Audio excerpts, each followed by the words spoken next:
Departamento de Salud Mental del Condado de Imperial presenta su programa Exprésate. El tema de hoy, prácticas basadas en la evidencia en los servicios infantiles, terapia cognitivo-conductual centrada en el trauma. Estamos de regreso. Carlos nos estabas comentando acerca de las diferentes etapas. Una de las etapas de esta modalidad de terapia cognitiva conductual enfocada en trauma es el primer componente, es la educación. La psicoeducación se le educa tanto al niño como a los padres acerca de la terapia, acerca de lo que están pasando ellos, los síntomas que están experimentando, lo que es esperado en la terapia. El segundo componente viene siendo, se les enseña al niño maneras de cómo relajarse, ¿sí? Así es. Y la tercera viene siendo el regular el afecto, regular esas emociones fuertes. Así es. Esas emociones fuertes, uno de los ejemplos que pusimos, por ejemplo, una de las tareas que dejas es ese termómetro del 1 al 10, ¿qué situaciones hacen que experimentes el 10, que viene siendo la furia? Y vamos a decir, uno de los ejemplos es cuando Julio me quitó el control de la televisión. Entonces, esa situación, ¿qué pasa por tu mente cuando llegaste al 10? ¿Verdad? Entonces digo, Julio no me quiere. Y una vez enseñándole al niño estas técnicas, básicamente le estás enseñando cómo automonitorear estas emociones y también los pensamientos. Así es. En la próxima sesión que le sigue a regular el afecto, hacemos el ajustarse mentalmente. Entonces, en ajustarse mentalmente, hacemos o introducimos algo que se llama el triángulo de las cogniciones. Es la manera en la que pensamos. El triángulo está dividido en 3 diferentes partes: los pensamientos, las emociones y los comportamientos. Entonces, muchas veces cuando le preguntamos a los niños e incluso a los padres, ¿qué creen que van primero? ¿Las emociones o los pensamientos? La mayoría de las veces ellos dicen, los pensamientos no son los primeros, son las emociones. Entonces, ellos creen que a cómo se siente uno piensa y a cómo piensas haces. Y en realidad, no. Primero tú tienes un pensamiento. En base a lo que piensas, por ejemplo, en esta situación, puedes pensar, pues Julio no me quiere. Te hace sentir mal, molesta, enojada. ¿Y qué es lo que hace un niño cuando está enojado? Pues en esta situación, pues agarré a Julio y lo empujé. Cuando me quitó el micrófono. Actuar con agresión. Agresión. Es la consecuencia final de toda esta cadena que seguimos. Entonces, en ajustarse mentalmente, hacemos que se identifiquen pensamientos en manera de base positiva o negativa, pensamientos que ayudan o que no ayudan, o pensamientos que son ciertos o inciertos. Porque puedes tener un pensamiento de que, pues Julio no me quiere, y decir, bueno, ¿y eso realmente es cierto? Pues no, a lo mejor no es cierto, porque pues también me lleva al parque, me compra una nieve. Entonces hay, vamos a decir, otras situaciones que, vamos a decir, no hacen o no validan tu pensamiento de que él no te quiere. Entonces, por eso, ajustarse mentalmente es reemplazar pensamientos negativos sobre una situación por positivos, algo que te fueran a ayudar más, algo que fuera más real. Una de las cosas que me llamó la atención es que todos sabemos también, y es algo que no nos enseñan desde pequeños, a enfocarnos en nuestros pensamientos. Automáticamente nos vamos a las emociones. ¿Sí? Estoy enojado, estoy triste, estoy contento. Y es también otra de las cosas, quizá es cuando nos cuesta un poquito de trabajo decir, ¿qué estás pensando? Pues estoy enojada. Y realmente no es una educación que tenemos. No nos acostumbramos a eso. No nos acostumbramos a estar pensando, decir, ¿por qué analizar, por qué estoy tan estresada? ¿O por qué estoy tan... O vale la pena estar tan estresados, o vale la pena, o es justo para mí sentirme como me siento ahorita. Y a seguir y sentarnos un ratito y meditar y encontrar esa causa de por qué, es que estoy pensando que tengo que hacer esto, tengo que hacer lo otro, y tengo esos pensamientos. Entonces, esta parte, este componente es muy importante, porque lo que se enseña aquí, una de las cosas que tú estás enseñando es que si te enfocas en ese pensamiento, quizá ese pensamiento no es tan pues verdadero, o puede ser un pensamiento falso. Quizás la gente se da cuenta que está generalizando, o quizá se da cuenta que es muy propensa a pensar negativamente sobre las situaciones, a mandar toda la catástrofe, el pensar que realmente la situación es mucho peor de lo que realmente es, y es por eso que vamos a decir, se empiezan a sentir agobiados. Se sienten agobiados. Y la técnica aquí es poder encontrar ese pensamiento, y ya una vez encontrándolo, pues retar si es verdad, si es cierto que Julio no me quiere, o es cierto que estoy estresada porque pues voy a estar tarde, o porque cantidad de cosas que uno piensa. Entonces, ¿realmente es verdad ese pensamiento, o estoy magnificando las cosas, catastroficando esa situación? Sí, y aparte el aprender estas técnicas y herramientas va a ser crucial para cómo se sigue moviendo la terapia. El siguiente componente de la terapia es generar la línea de tiempo de los episodios de trauma que van a estar dentro de la narrativa. En este tipo de terapia se crea una narrativa con la experiencia del cliente, totalmente subjetiva a las experiencias de esa persona.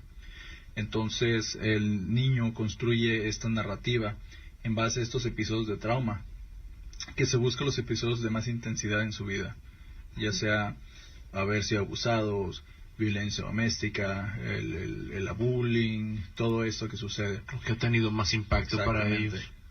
Esa es la película de terror de cada uno de ellos. Y se describe a bastante detalle.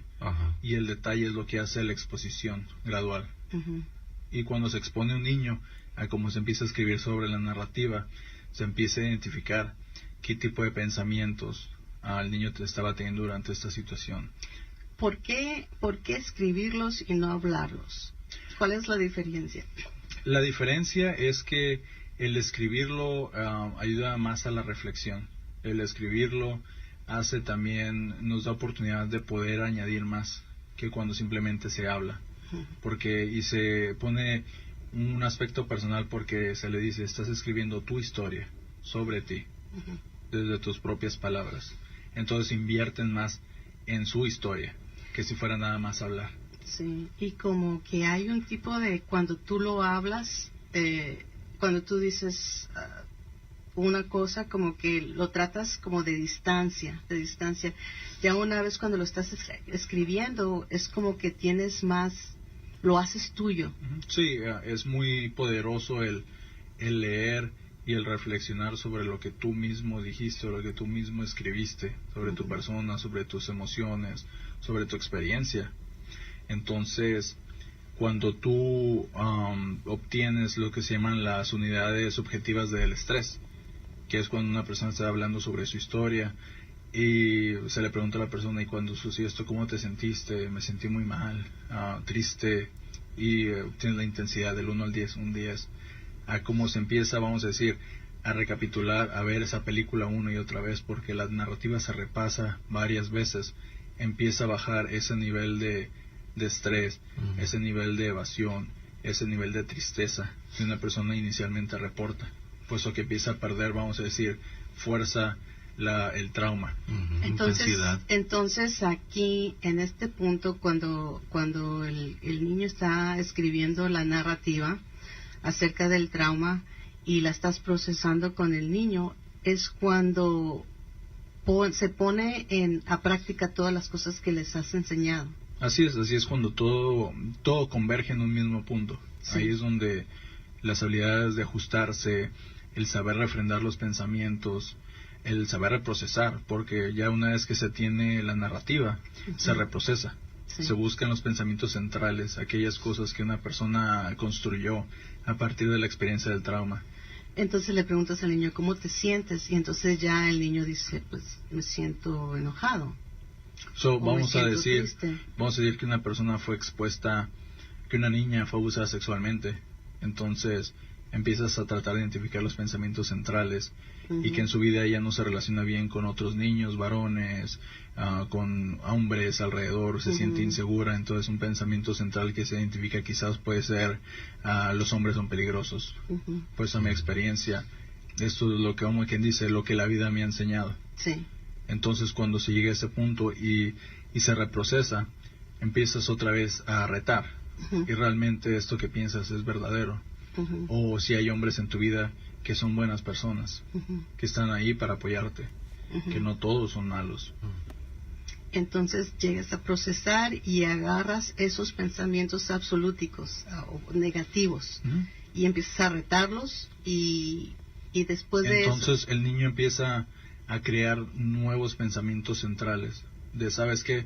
Sí hay hombres malos que te pueden lastimar, pero no todos son así. No todo es malo, el mundo no siempre es peligroso. Hay muchas cosas, exactamente, hay muchas cosas que yo puedo hacer para protegerme del peligro. Entonces se crean estas nuevas cogniciones. Okay. Y después de esta etapa, ¿qué pasa? Después de esta etapa, ya que se procesa lo que el niño ha hecho lateralmente con los padres sobre su trabajo en la terapia, hay una sesión adjunta en el que el niño comparte la narrativa con el padre o la madre o los dos. Entonces es otro proceso muy muy poderoso en el que el niño, sus propias palabras, ha hecho toda esta travesía desde un punto de miedo, ahora sentirse con la fuerza y haber podido haber sobrevivido esto, y lo comparten con esa persona de apoyo que ahora los entiende desde la perspectiva de ellos. Mira, esto fue lo que te pasó y aún así pudiste salir adelante, y aquí vamos a estar nosotros para seguirte apoyando. ¿Cuál ha sido, me imagino que esta terapia es crucial cuando el niño está relatándole a los padres lo que le sucedió o a esa persona que lo apoya? ¿Cuál ha sido la reacción de los padres?